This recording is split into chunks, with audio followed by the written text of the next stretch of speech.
The role that luck plays in our lives is often something that we underestimate. Luck determines where and how we are born, which in most cases carries huge influence on the type of life we lead. It can determine who your friends are, whether you arrive on time or late. It can determine who you will spend the rest of your life with. And it can also decide how much time you will have or not have on this earth. Most of us never really understand and appreciate how influential luck will be. But in 1945, one Japanese man would come to intimately appreciate the role luck would play in his life. Over the course of 4 terrifying days, Tsutomu Yamaguchi would come to learn the devastating and vicious effects of nuclear radiation, as his body would be blistered, seared, and shredded by 2 nuclear bombs. And once the dust cleared, he still had the painful experience of trying to live through the excruciating effects of deadly radiation.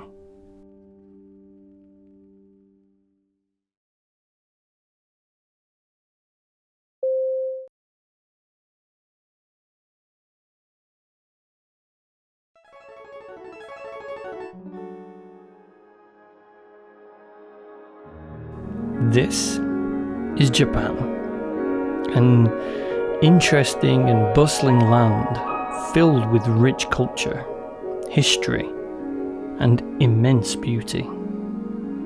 It's not difficult to see why people describe Japan as an enchanting place.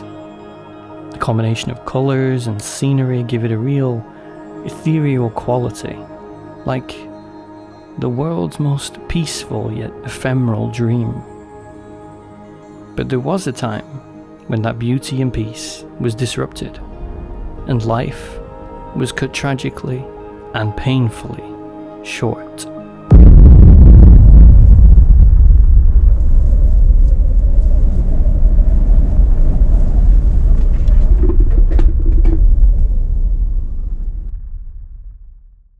There are many truly amazing stories littered throughout human history.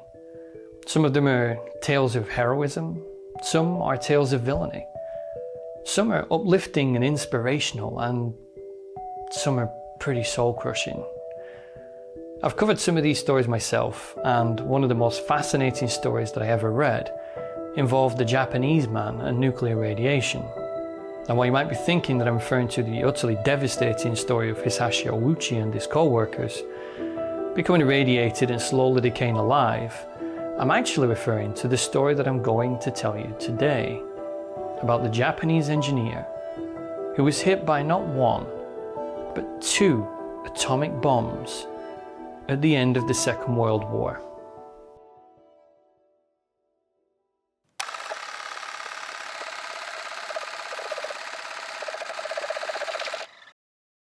Tsutomu Yamaguchi was born in Japan in 1916 in a time of economic strife, as a result of the Showa financial crisis of the 1920s, and then shortly after Japan was hit by the Great Depression. Like every other country in the world, the Great Depression hit Japan very hard. And in 1930 and 1931, the economy suffered deflation and severe contraction of economic activity. It began to recover quickly enough though, and grew at a rate of about 5% per year for the rest of the decade. As it began to recover, Yamaguchi would become a trained engineer and work as a draftsman for Mitsubishi Heavy Industries designing oil tankers, which had become lucrative business thanks to the mass adoption of the modern car. Japan was also going through an expansionary period, in every sense of the word, as at that time the government both spent its way out of economic depression and spent its way into a war with China, which would result in some of the most horrific war crimes in human history. But maybe we'll talk about that another time. Yamaguchi was born and lived in Nagasaki, which is also where he worked for Mitsubishi.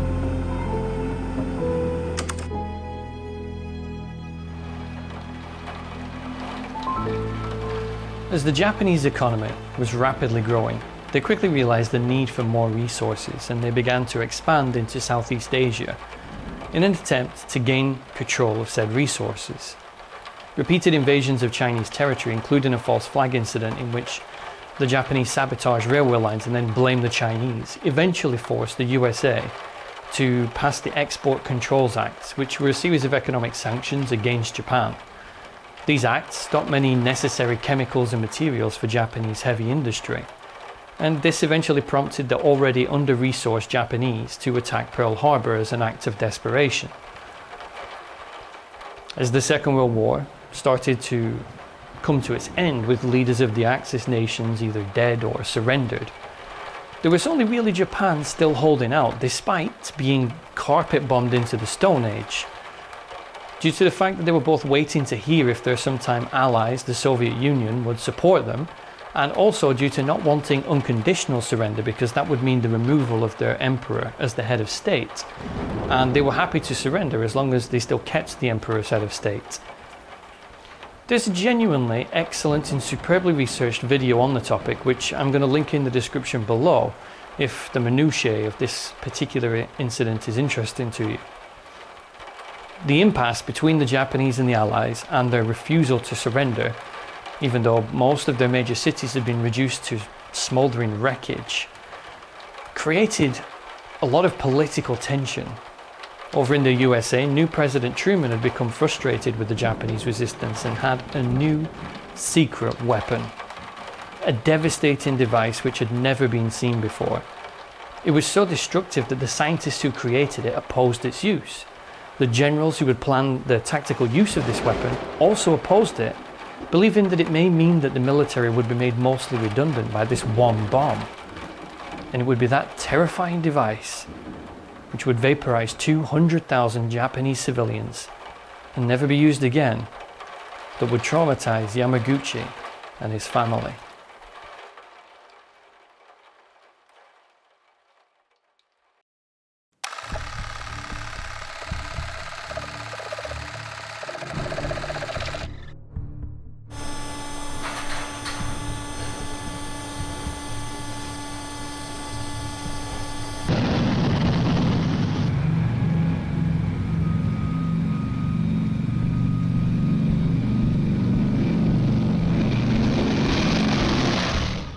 In the summer of 1945, Yamaguchi was in the middle of a 3-month business trip. Normally, he worked in Nagasaki over the summer, but this time he had been asked to travel to Hiroshima for work. At the end of his business trip on August 6th, he was preparing to leave with 2 colleagues but realized at the train station that he had forgotten his identification stamp and had to return to the office to retrieve it. While Tokyo was in complete ruin thanks to the repeated daily carpet bombs of the entire city, strangely, Hiroshima and Nagasaki remained intact, almost untouched. 1月ぐらいの間、毎日朝から晩まで何回も空襲があるんですけどね、広島の市内には全然落とさなかった。別に怖いとも思わなかったですね。B29が飛んでるのに、あそこ飛行機が飛んでるわって子供の時見てました。でそんなもんで。あんまりで広島は爆撃っていうのあったことはないんです。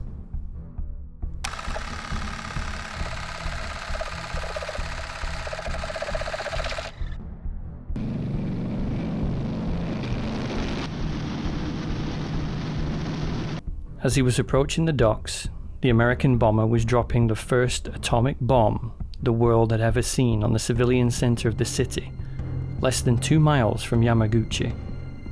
He describes seeing a blinding flash in the sky, and then he was literally blown off his feet.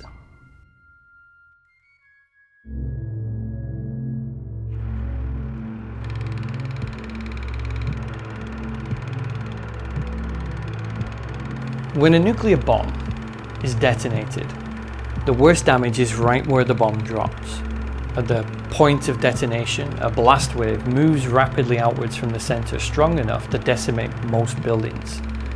This wave of pressure moves at over 900 miles per hour and is approximately 50 pounds per square inch of pressure. Buildings are completely destroyed with just 5 pounds per square inch.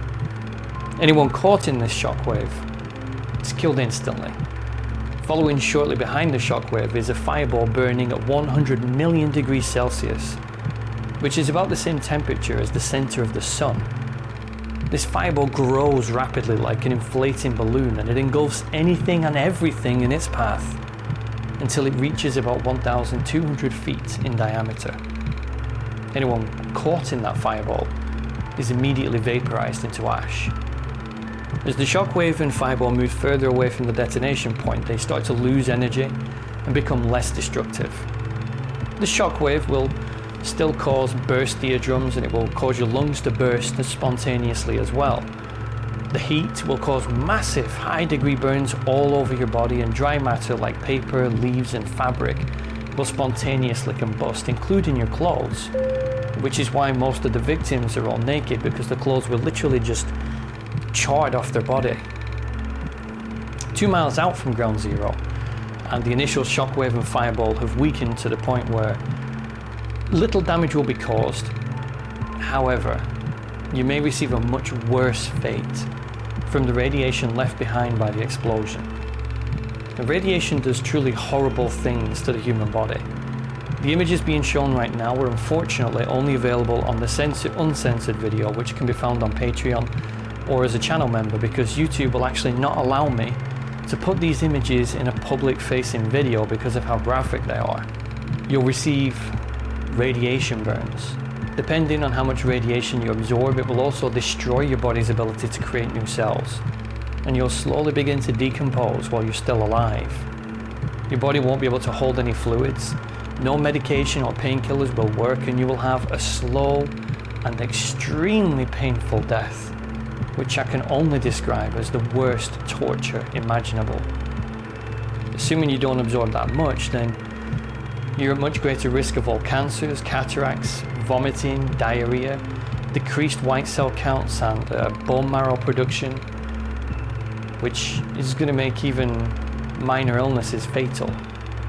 Due to the effects of radiation on DNA, you'll also very likely pass on a number of genetic disorders and diseases to your children.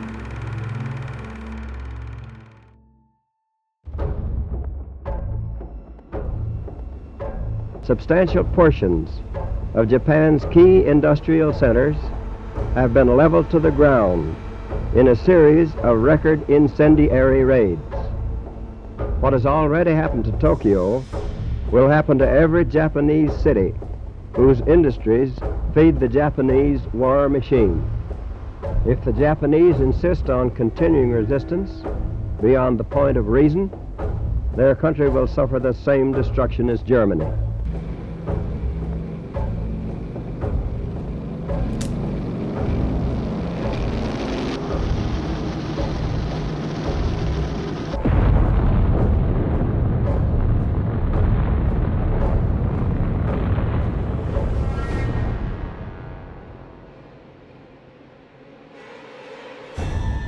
After 43 seconds, it disappeared in a flash so intensely white, it temporarily blinded people who saw it. Then, an enormous amount of boom raced through the building, smashing windows and lifting people off their feet and onto the floor. As the people picked themselves up, they saw what looked to be a huge cloud forming above them in the sky, raising up from the floor. But this was not just a cloud. It was a pillar of searing fire reaching hundreds of feet into the air, with the ball expanding at its base. The ball quickly increased in size, burning, blistering and vaporizing everything and everyone in its path. –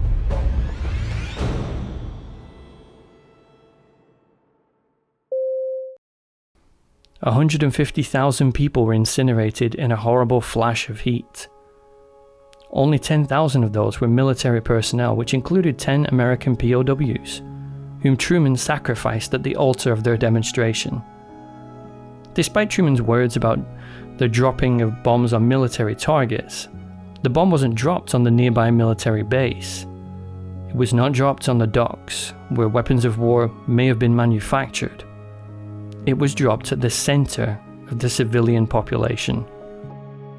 As the men were mostly serving in the military, the vast majority of victims were women and children. Survivors tell stories of horrifying things that they had to see and endure. 開いたと言いながら立ち上がってみたらびっくりしました。誰もいないはずだった大きな横穴の中には目がドロンと鼻のところにぶら下がっている人たち、やけどして2倍にも3倍にも水ぶくれになっている人たち、真っ黒焦げの人、肉がボロボロにちぎれていて、みんな手を上にこう上げて助けてください助けてくださいって言ってる人たちいっぱい入っていました。手がない人、足が飛んでる人、お腹がはじけて内臓が飛び出てる人、頭が割れて脳みそが飛び出てる人、おばさんがおんぶしている赤ちゃんの首がないんです。で、びっくりして足をこうちょっとすまんばって行ってきておかけ水ばくれんねって言われるんですけども、10歳の私は動くことができない。でもやっと足が動けた。で施設では、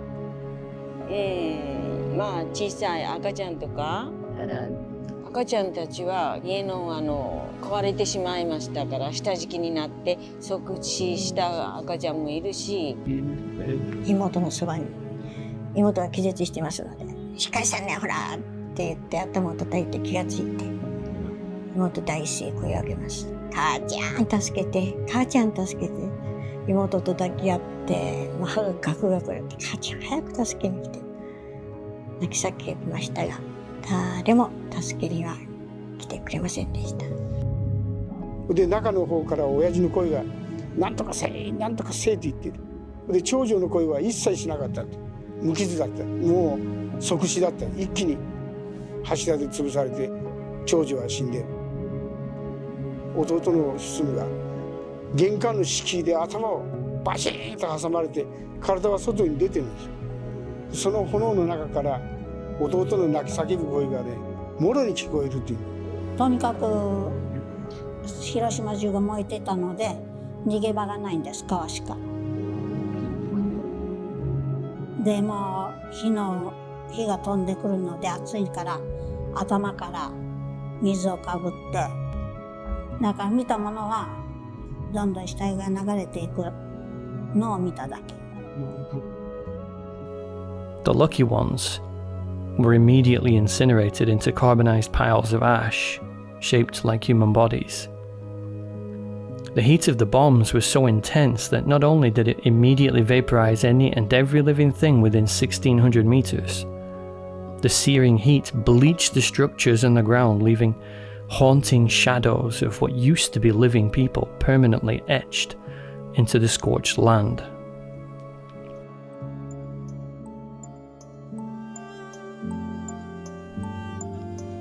In the following days, parentless children with shredded skin wandered the devastated land looking for food and shelter.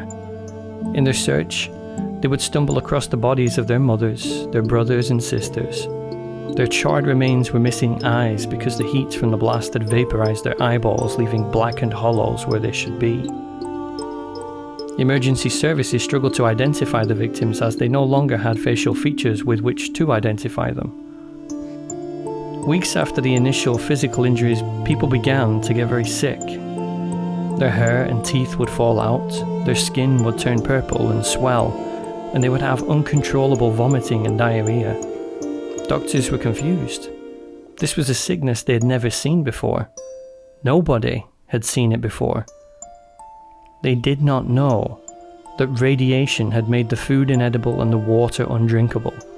Each bite of food or gulp of water sent deadly radiation coursing through their bodies and began to decay them from the inside out while they were still alive. When Yamaguchi gathered his senses and stood up, he realized he was deaf in one ear. The blast had destroyed his eardrum. He also had searing radiation burns down the entire left-hand side of his body. He crawled to a nearby shelter and passed out. After waking again, he decided to leave the shelter in search of his two colleagues who hadn't yet left Hiroshima. They had also survived the bomb, and all three of them looked on at the massive wreckage where Hiroshima stood just one day before. None of them had ever seen an entire city disappear in a flash of light before. They all spent the night in an air raid shelter and then the following day returned to Nagasaki. In Nagasaki, Yamaguchi got treated for his burns and was bandaged up. Unfortunately, there was nothing they could do about his eardrum. He would be permanently deaf in one ear for the rest of his life. He then went back to work and recounted the story to his boss, who genuinely did not believe him when Yamaguchi told him that Hiroshima was destroyed by a single bomb.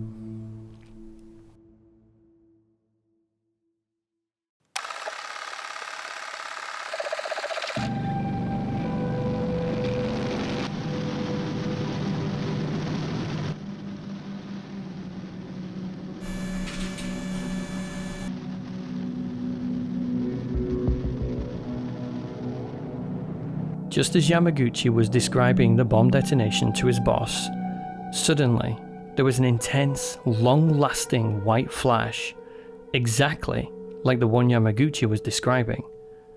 For the second time in 2 days, Yamaguchi had been the victim of an atomic bomb.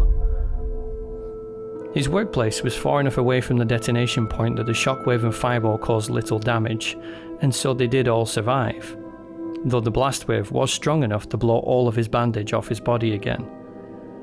Initially, he believed that he suffered no ill effects apart from the burns of the blasts.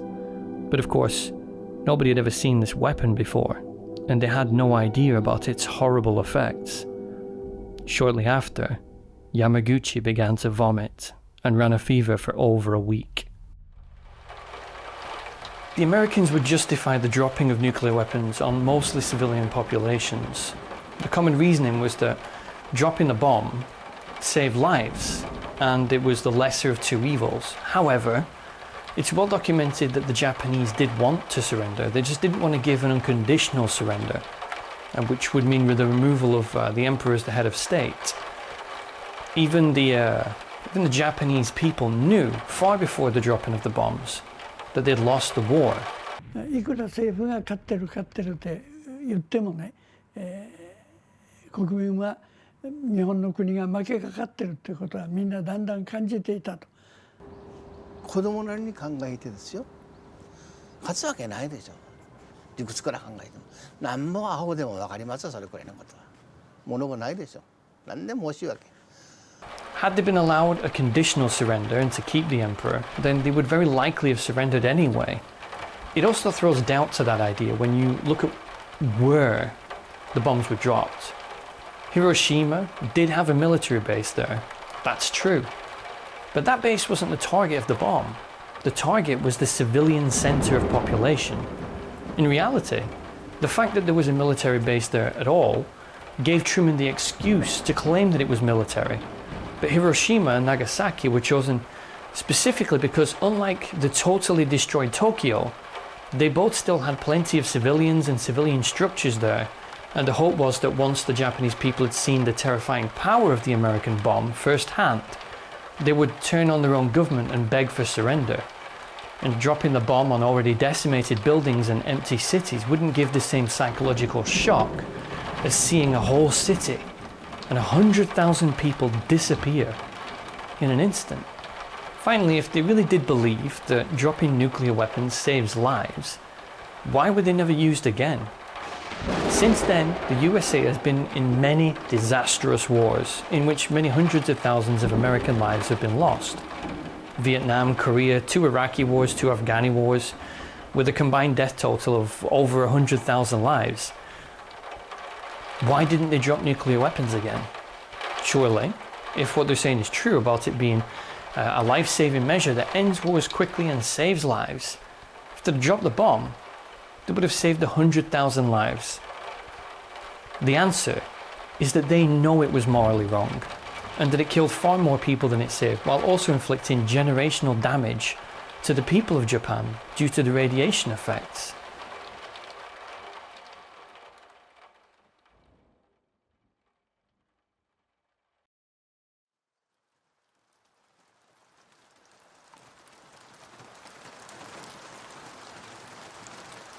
Shortly after, rain started to fall on both Hiroshima and Nagasaki. But instead of being clear like water, it was black. This was because the initial blast had launched millions of particles of ground matter into the sky, creating a kind of atomic ash, which then rained onto the people below. And unluckily for these people, this black rain was also radioactive and exposed them all to moderate and high doses of ionizing radiation. This radioactive dust can hang there for a very long time. In fact, some of the fallout from nuclear testing in the 1950s can still be detected in the atmosphere today.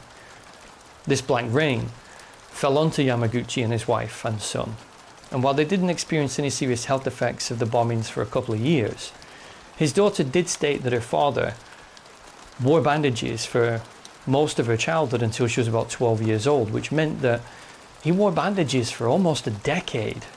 Such was the severity of his burns. Later in life, he became an outspoken opponent of nuclear weapons and continually campaigned for the world to abandon its nuclear arms race, stating that the people of Japan had lived through the terror and indignity of nuclear weapons, and they should be the only people to ever do so. As time marched on, the entire family experienced repeated illnesses for their entire lives, with both Yamaguchi and his wife developing cataracts on their eyes. Yamaguchi also contracted acute leukemia, which didn't kill him, and stomach cancer.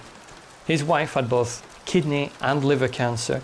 The two children they had after the bombings also suffered from white cell counts for their entire lives, meaning that minor infections like a common cold or influenza hospitalized them for very long periods of time. His wife lived until the age of 88, when the many cancers in her body finally took her life. Yamaguchi himself, having survived 2 atomic bombs, nuclear fallout, and leukemia, finally died at the age of 93, when he lost his battle with stomach cancer. It's important to understand how history unfolds and what we can do to avoid repeating it. The use of nuclear weapons is something which the USA never apologized for, and even today many Americans, even some that will watch this video, refuse to accept that it was wrong to drop those bombs, citing that they were just doing what they needed to do to win the war, and that the people who suffered from the bombs were all military targets. Well, part of my reason for making this video and showing just how horrific things really were and who the victims are is that future discussions would have people using more measured words and not repeating those same tired and incorrect myths, while hopefully helping people to have some empathy with the many women and children who became its victims.